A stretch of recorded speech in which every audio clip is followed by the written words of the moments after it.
I know, like, what the hell? Either 20 minutes.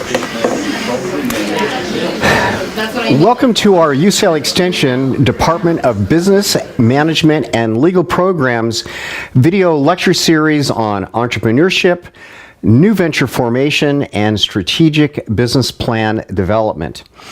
The video you're about to watch is an introduction to how to develop a vision of success strategy. I'm Harry Redinger, your instructor. There is a total of over 40 videos in our lecture series that all integrate with our UCL Extension online course management program, Canvas. Each video strives to be brief, but we'll have a little overlap to tie our curriculum together. Okay, let's get started.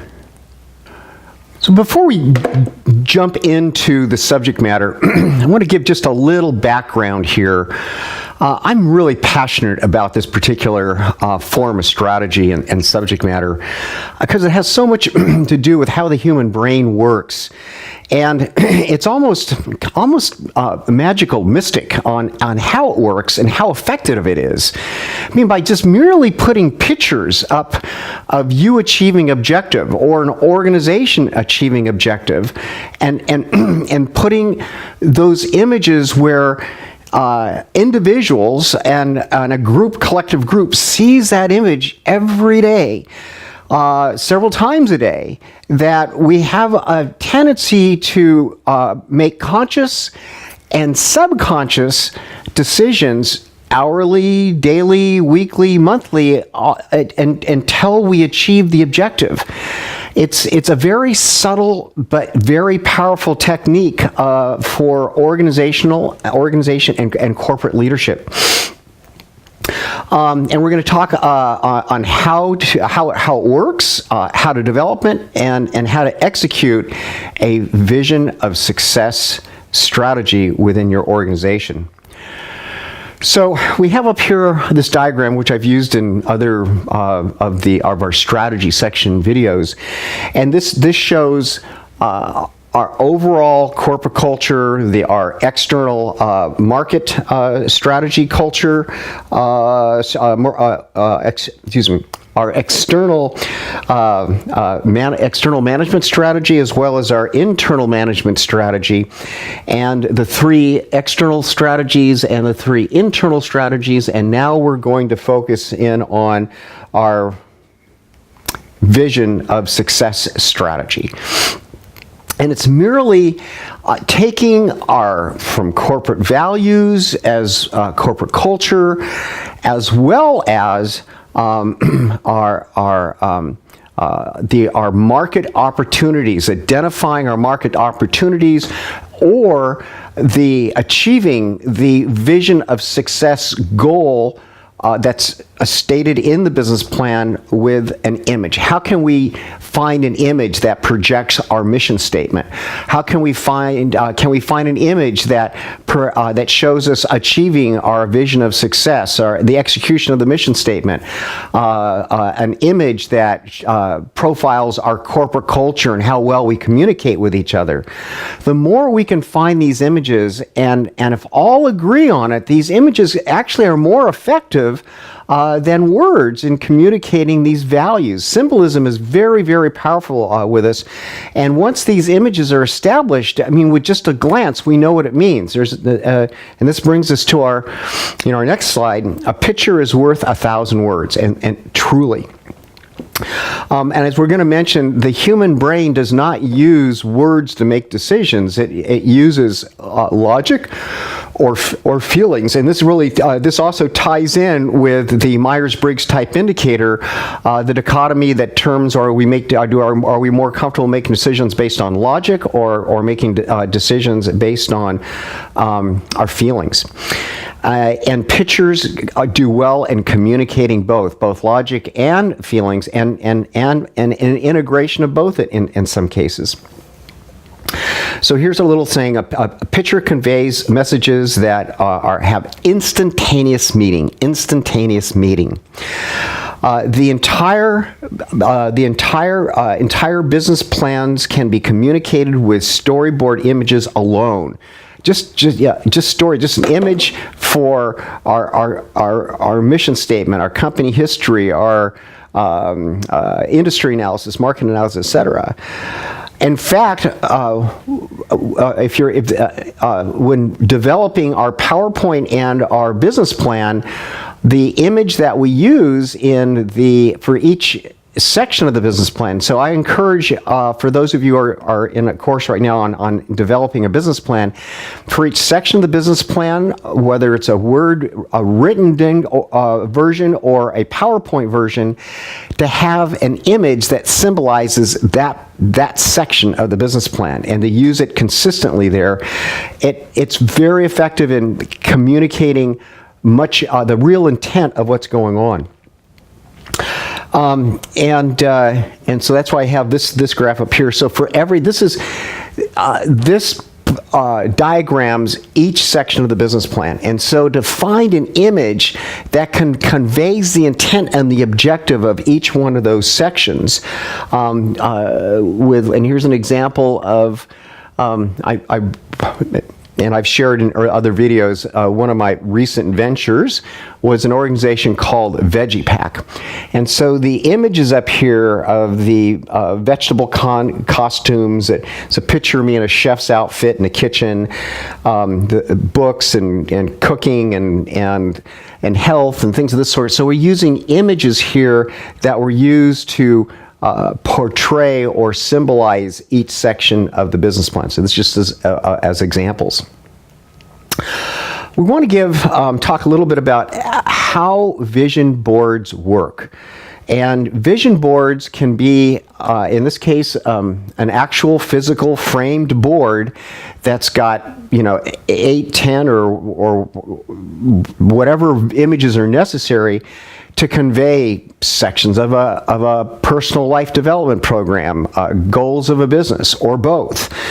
But by putting these images, these vision boards, and where you can see them many times a day, it starts to, out of our peripheral vision, we start to become like brand images of our objective. So the more we see the image, we actually, in our brain, start to grow neuron connections with these images. And these images become a part, and as I state here, these images become a part of our self-perception. So in previous videos, I talk about emotional intelligence and corporate culture. And emotional intelligence, the first realm, is the self-perception realm. How do we perceive ourselves? Well, how we perceive ourselves has a lot to do with how we project ourselves. But the reason why this is so important as individuals as well as an organization, that we as, and I'm going to go to our next slide now, we as human beings are wired to protect our pre-existing values and identity. So we are wired not to change. And so by using vision boards and using the vision boards to create this new self-perception, we not only start setting the scene for change, but when change comes, and this is key, we're less likely to sabotage our own success.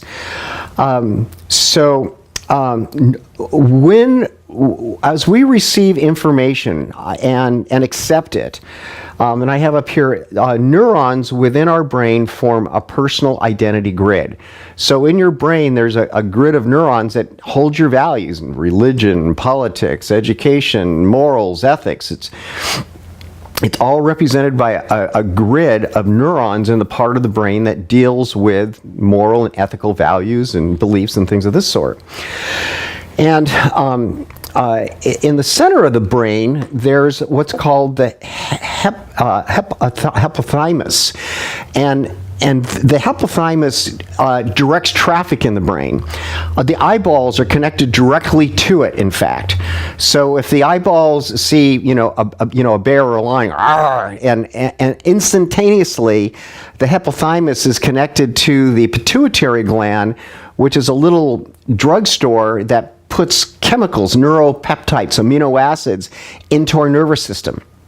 So our nervous system is a electrochemical system, and so if we saw a lion or tiger coming after it, it will dump a lot of adrenaline into our nervous system, and perk us up and flight, get out of here before we get eaten alive, kind of thing.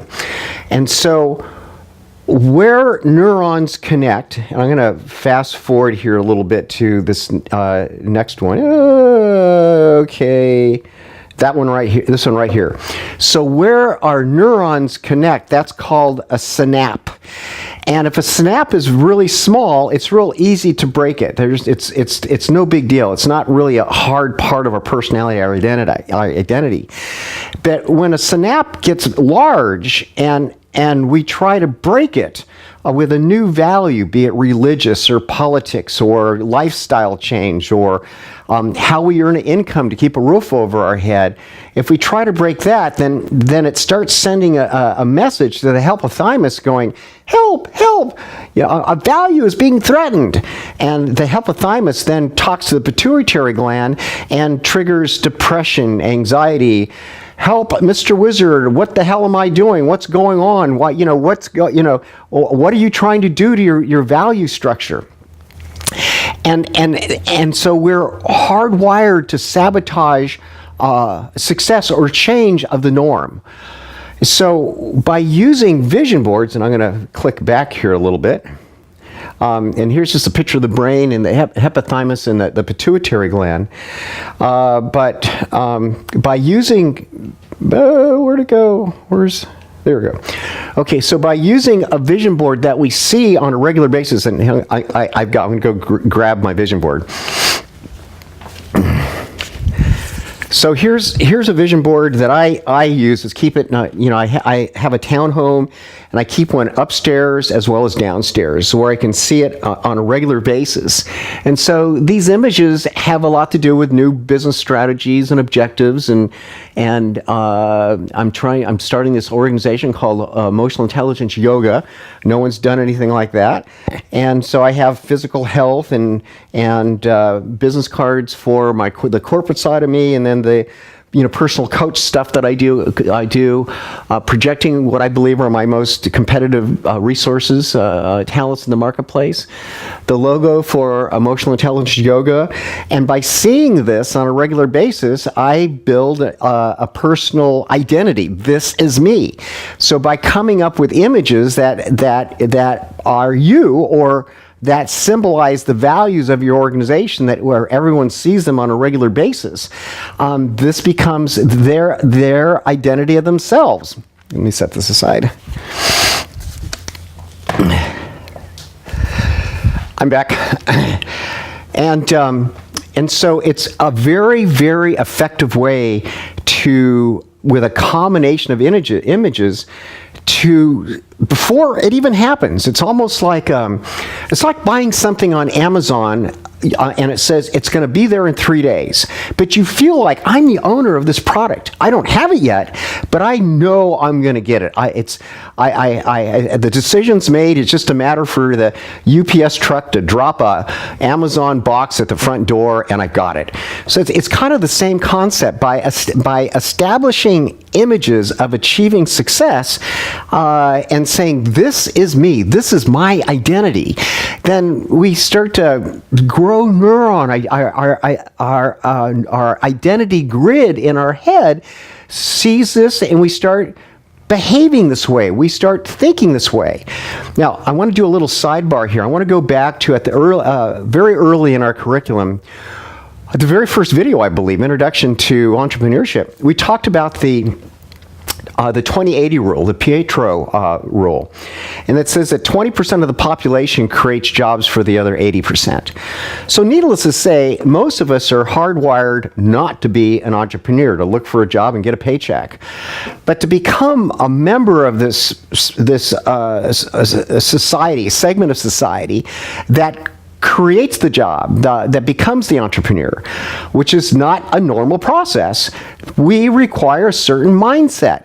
We don't work on a 9-to-5 time schedule. We're on a 24/7, and there takes much more, conscious and subconscious control of our emotions and our behavior, because we don't have a safety net. We don't have we don't have an HR department. We are the HR department. We are the safety net. We are this to ourselves and others. So it's a totally different mindset than the average person has. So therefore, having images for the emerging entrepreneur of you becoming an entrepreneur is key. So when you actually become an entrepreneur and start advertising and get your first clients and somehow paying all your mortgage, your rent and food and insurances and telephone and all that kind of stuff, you're a little more prepared for it. Because if you didn't prepare yourself and your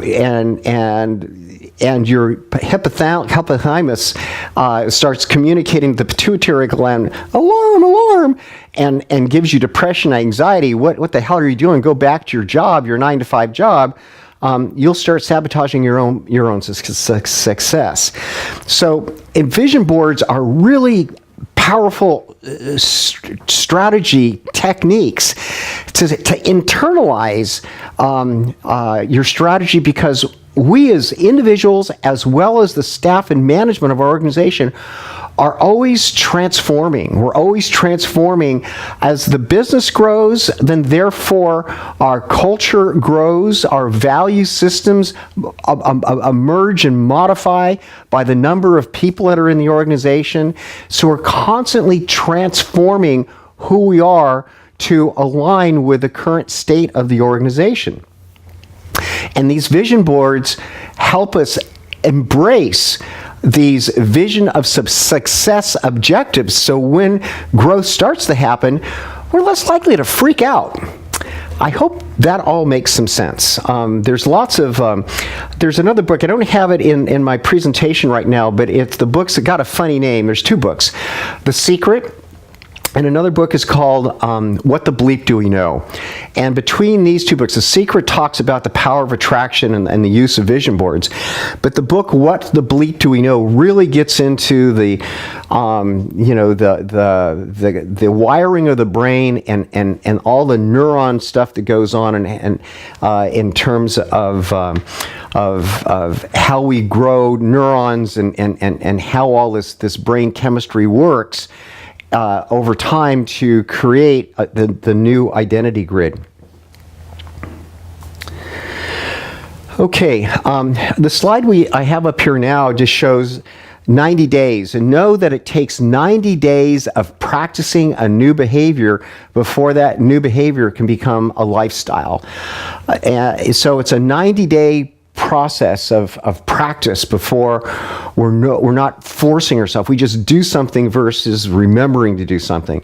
So by practicing a new behavior over 90 days, that is the amount of time it takes, because it's just like branches of a tree growing, for the neurons to grow, connect, and start to build enough synapse size that it becomes part of your behavior. So know that there's a natural process that takes in our brain of 90 days. After 90 days, and something can start remotely to become a part of our practice, our lifestyle, the way we perceive ourselves. Just a little slide here that says the human brain uses logic, not feelings, to make decisions, and images are really good at communicating logic and emotions. And here I've got a little diagram here that just shows the thinking versus feeling on the Myers-Briggs type scale. and how these look like two people in the HR department looking over resumes, and one goes, I like her, and then the person in the wheelchair says, she has she has good credentials. And so one's looking at the logic, others looking at the feeling. But pictures, using pictures and storyboard images are just really, really effective. Posting vision boards at work.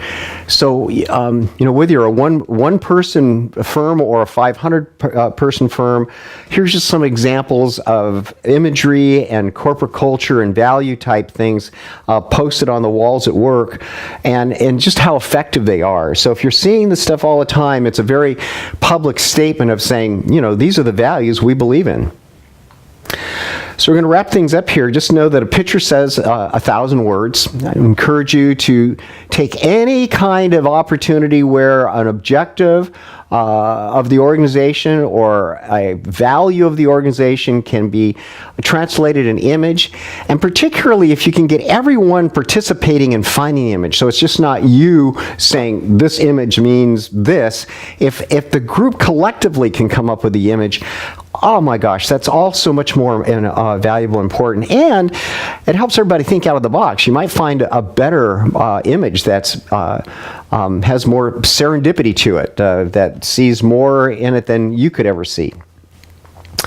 Also, post images of success where you, management, and staff can see it several times a day. And sometimes repeat the image. It doesn't have to be a new image, but take the same image or set of images and have it in the lunchroom, have it in the hallway, have it in the work area, have it wherever you can. And if you're doing this individually, at home, on the mirror in the bathroom, on the rear view mirror of the car, the more you place these images, the more you see them, the more you start making decisions consciously and subconsciously to make these visions of success come true. Anyway, it's a really simple subject, but very powerful. This concludes my little talk on how to develop a vision of success strategy. Basically, we're just indicating the images that we're going to promote within the organization to communicate our values and company objectives. See you at the next video.